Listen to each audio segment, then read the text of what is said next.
The following may contain language and subject matter which is not appropriate for all audiences.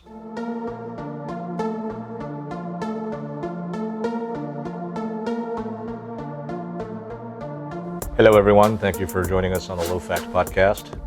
Andy, Matt, and I'm Dave. Coming at you live via tape delay and heavy editing. A lot of editing. I just said that. You said a little bit? Okay. I'll edit that out. So here's something to put in the files of I don't understand. A lot of people say stuff, well, I'm not going to do the words matter part, but I was just thinking about how, you know how there are certain groups that sit there and say, you know, we take a word that has been used pejoratively against us and we use it ourselves so we can own that word so it has no power. Why is it that no one else can use that word? Does it Are we talking decrease? about the word I'm thinking of? Well, there's many, right? There's that word, which that's the word that comes to mind, right? that word that's which the I'm not going to use. that's the en vogue word right now. But there's also the word about that was used against homosexuals. Right. There's the word that's been used against Latinos. Oh, you mean the word that describes a bundle of sticks? For not the Latinos, but yes, for the last bit. There's for the Asian folks. There's several: chink, jap, gook, slope. Which you can use because you are Asian. But the point is, shouldn't anybody? I had to point that out. Shouldn't anybody be able to use those words if those words are to not have power? Well, but unfortunately, context doesn't matter anymore. It should be that way, and content should matter. How it's being said and what it's being used for should matter, but it doesn't matter. It's just they hear the word and they're triggered. It's unfortunate. That's a word that I don't like either. Triggered? Yeah. That trigger. Pisses me off. Does trigger? Is this the first time you've heard the word trigger? Triggered? He's going to slap you. I'll throw it in every now and then. Yeah. What Andy doesn't know is the more he says that word, the angrier I get. And at one point, The more triggered you get, right? He's going to get pimp slapped, and he doesn't know it. Also, that'll make for great content. Just be sitting around, all of a sudden you hear this. Ow! Hey, but I'm not going to edit your podcast anymore. Screw you guys. I'm going home. With a bloody nose. At which case, no, I'm not going to make threats over. But I'm going Because there's evidence on audio. well, Anyways.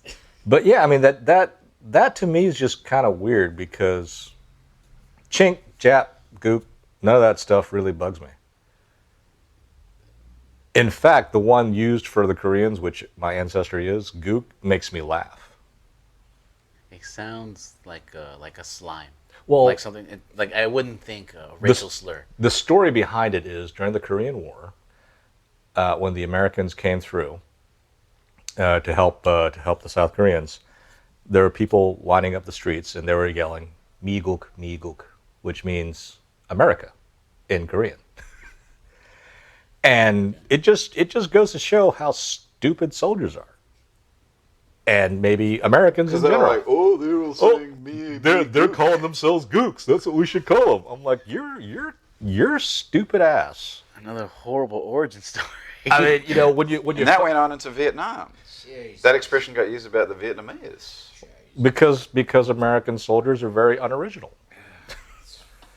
That is just a crazy origin story. But when you find that out, it's really hard to take a put down seriously when really what it does is illuminate the stupidity of the group doing the putting down. When you own the word like that? I'm not owning it. I'm just saying it's if that story is indeed true, all that really says about people that, were in the military in the 1950s is that they were simple folks. You said it, not me. I mean, I love folks that join the military. People do it out of patriotism. People do it because they got no other place to go. God bless every one of them. But I mean, come on. Let's get a little creative, is what you're asking. Well, it's a fair criticism. I'm not even saying get a little creative. I'm just saying that's just dumb. I mean, that's like someone using the word epitome seriously. Well, everybody has a different reaction to words. That's the thing. Like, you could have no problem with it, but there could be other Korean Americans that do have problems with it. Yeah, but if they knew the story, I think they just kind of laugh. I laugh every time I hear it. I guess it depends on how sensitive they are to language. There are those where, you know, the whole they and he pronouns thing. People are very sensitive towards that. But this is this whole what I call the business of being offended, right? Like it's. Is that what you call it, or did you read it somewhere? I just kind of made that up right now. Wow. But it is the business of being offended because it's like a. You ever see that horror movie, The Blob? Yeah. And you know, like everything the blob eats, it gets bigger and bigger and worse and worse. Well, I feel like this whole culture of people being offended is kind of like that. Like, it's just like it takes on a life of its own. It becomes this creature, and then all the people that are part of that movement end up getting taken down themselves. And that's what's happened. Like a lot of the people who are part of this movement of being offended and basically like kind of telling you what you can and can't say based on their view, which is obviously often a subjective view. A lot of people that are part of that movement, like the movement is just kind of eating itself and then eating those people as well as like taking down a bunch of people who are innocent in many cases. And some who are not. And some who are not. That's true. I have to acknowledge So there are some bad apples. It's like, I don't think it's a very good thing. Well, it's like cancel culture. Anyone who does anything offensive, they want you to lose your job immediately. It's like if you say something bad, we want you to lose your life, never work again. But they don't deserve want nothing. that to happen to them. No, not at all. But that's So what- then that's bullshit. It's So they're definitely they're bullshit, they're but- above reproach, and because they're they can't do or say anything bad. No, and then if you do, you're supposed to lose like everything in your life apparently, and that's a little too far. Haven't some of them that done that wanted that, actually lost everything? Yes. Yeah, a couple of have. All I can say is, great. And they You haven't got been your all- wish. they haven't been Oh, all- you didn't intend it for it to happen to you? So you think everybody should be able to use the word? I have no opinion one way or the other about it. My thing is just kind of, I don't see how you have the whole process or the way that it's explained to me just didn't make sense, right? So like, I can use me and the people of my ilk use a certain word that's been used pejoratively against us, and that way we have power over it. Okay, so you have power over it, and then that word ceases to have power. But then how come it has power when someone else uses it? Well, if it's pejorative, why is it being used? Well, I don't think that's even the right question. I think that the point is that the only way that it seems that in that sense the power is actually freely given. because they used the word and it offended you. You technically gave them the power. Yeah. I definitely agree with that. I don't know. I don't know, it's confusing. Yeah, I'm not. I'm not here to make any judgment calls on whether that's incorrect or correct, or or even to explain why that happens. It struck me But as that kind of does odd. happen, though. No doubt. I mean, that happened with Dave Chappelle. Like, there was a huge amount of blowback. And yet his special did amazingly well. Yeah, and a bunch of people were. I mean, there were people that were offended, but there were a lot of people that weren't offended. I think people should be offended.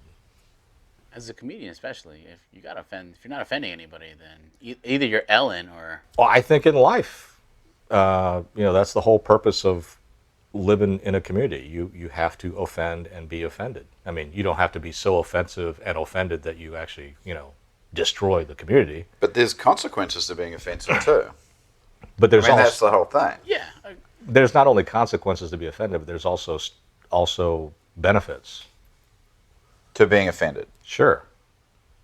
What would be a benefit to being offended? Well, Like learning something new about yourself? Like you didn't know this was gonna piss you off? no. How about there are things that are actually offensive and things that are just kind of like somewhat offensive, and you should be able to learn which offense to take seriously and which to kind of dismiss. Pick your battles. Well, not even just pick your battles. It's just like, someone says, "I don't like the color of your hat." You can be like, "Yeah, go fuck yourself," and everybody's fine. This is true. But if I was like, "I don't like the color of your hat," and you're like, "Oh no, you did not just say that about my people," and go nuts, then just like the response is not necessarily it's a little overboard, Very much. I could agree with that. and you can't do that. Or you shouldn't. Well, you can't. Living in a society, you cannot, because you can only do that a finite number of times. For people you think you're crazy. Well, no, before people kick you out, and then now you're well and truly fucked, because Rightfully so.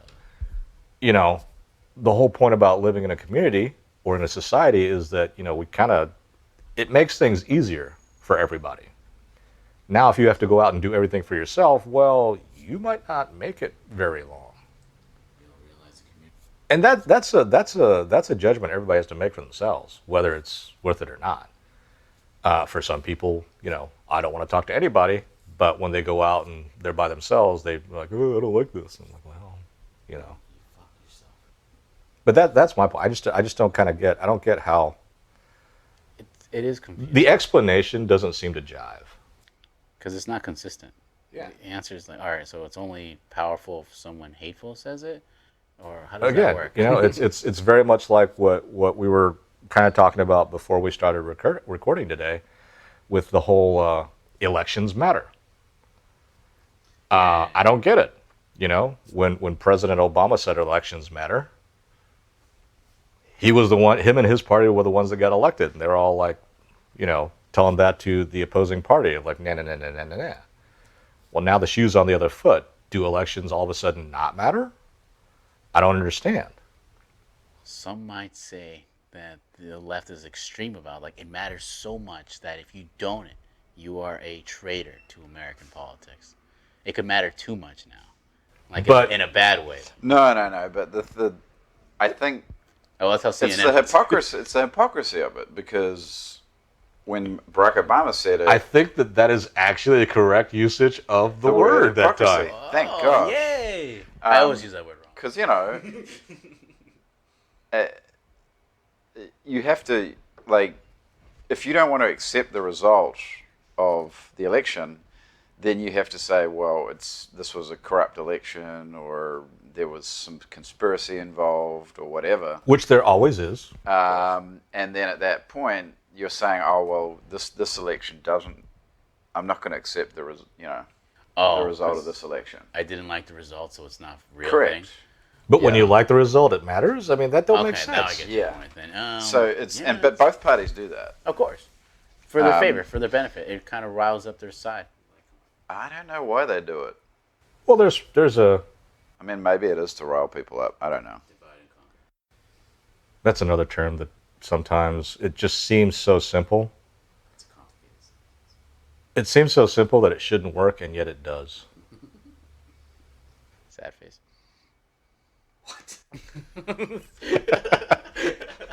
What was that? I don't know. Politics always What make me did he depressed say? as hell. He said sad face. I don't get it. I was Politics like, make me depressed. Really? Yeah, because it's all shit. Or you mean Nobody- national politics or actual politics? National politics. Okay. It makes me depressed. Nobody. Because Really, it's so corrupt, you mean? well, it's Or- because they act like nobody really gives a shit about you. They don't give a fuck about you, Democrat or Republican. None of them fucking care about you. And Sure they do. No, they do. They care about you in as much as what you can do for them. Okay. Fair enough. Fair enough. I want them to do a lot for me, but none of them give a shit. Well, no, it's the other way. In a sense, for the individual, they're out for themselves. No, it's They're the other out way for their- around. They care about you, and My the vote. well, whatever. But the you that they care about is what you can do for them, and that is the case in every interpersonal relationship. Which is why I'm like, well, let's actually have true symbiosis, where there's something I can do for you, but there's also something you can do for me, and we both exit the transaction much happier. Scratch my back, scratch your back. Well, that's the way it's supposed to be. I haven't felt like a politician scratch my back in years. See, I Like, at all. Maybe they I don't- superficially care about me. In as much as what you can add to their power. Okay.